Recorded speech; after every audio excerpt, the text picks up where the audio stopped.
Tahukah kalian bahwa jauh sebelum satelit modern ada, Allah Subhanahu wa Ta'ala telah menjelaskan keajaiban dan peristiwa yang terjadi di langit?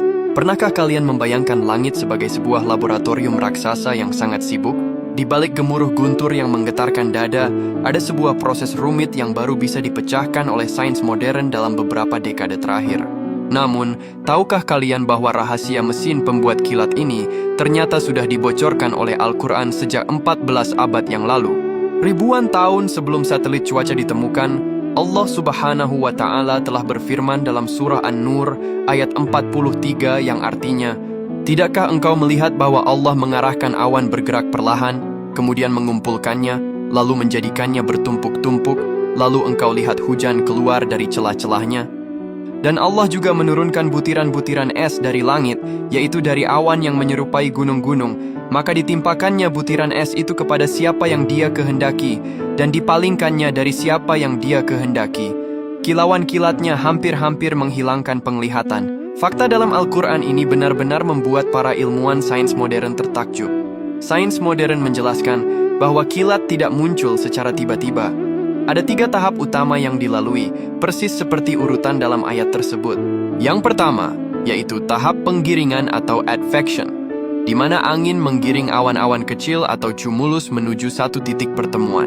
Yang kedua, yaitu tahap penyatuan atau coalescence, di mana awan-awan kecil ini bergabung menjadi massa awan yang lebih besar dan padat. Yang ketiga, yaitu tahap penumpukan atau updraft. Disinilah keajaibannya. Terjadi gerakan udara ke atas yang sangat kuat, membuat awan tumbuh menjulang tinggi ke atmosfer yang dingin hingga menyerupai gunung. Ilmuwan meteorologi baru menyadari sebuah fakta krusial, bahwa tanpa es tidak akan ada kilat. Di dalam gunung awan tersebut, butiran air membeku menjadi kristal es dan graupel atau bola es kecil. Saat partikel-partikel es ini bertabrakan karena angin kencang, terjadilah pemisahan muatan listrik. Bagian atas awan menjadi bermuatan positif, sementara bagian bawah menjadi negatif.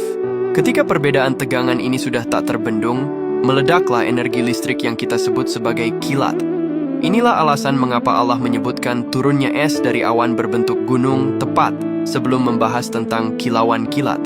Al-Quran secara spesifik mengaitkan keberadaan es atau awan dingin sebagai pemicu utama cahaya kilat. Sebuah fakta ajaib yang baru divalidasi oleh alat deteksi petir modern di abad ke-20. Yang membuat para peneliti terdiam adalah diksi gunung-gunung dalam ayat tersebut. Secara visual, jika kita melihat awan cumulonimbus dari jendela pesawat, mereka memang terlihat seperti pegunungan raksasa. Ilmuwan seperti Profesor Joe Lay Simpson, pakar meteorologi dari NASA, mengakui bahwa pengetahuan tentang struktur awan dan proses pembentukan es sebagai pemicu kilat adalah hal yang sangat baru bagi manusia, namun sudah tertulis dengan sangat detail dalam kitab suci umat Islam. Apakah petir hanya sekadar pertunjukan cahaya yang menakutkan? Tentu tidak. Allah menciptakannya dengan tujuan mulia yang sangat teknis bagi kehidupan. Yang pertama sebagai pupuk alami dari langit. Suhu panas kilat memecah nitrogen di udara, yang kemudian jatuh bersama hujan menjadi nutrisi utama bagi kesuburan tanah. Tanpa kilat, bumi akan gersang. Yang kedua sebagai pembersih atmosfer. Kilat menghasilkan ozon dan bahan kimia pembersih, hidroksil, yang membersihkan polusi di atmosfer kita. Yang ketiga sebagai tanda kekuasaan Allah. Kilat adalah pengingat akan kecilnya manusia. Ia adalah perpaduan antara rasa takut ancaman bahaya dan harapan akan turunnya hujan. Saat malam hujan turun dan kilat menyambar, janganlah kita hanya menutup telinga. Ingatlah bahwa di atas sana, Allah sedang menggerakkan gunung-gunung es untuk menyuburkan bumi yang kita pijak. Sains tidak hadir untuk membantah Al-Quran, melainkan untuk menjadi saksi betapa presisinya firman Sang Pencipta.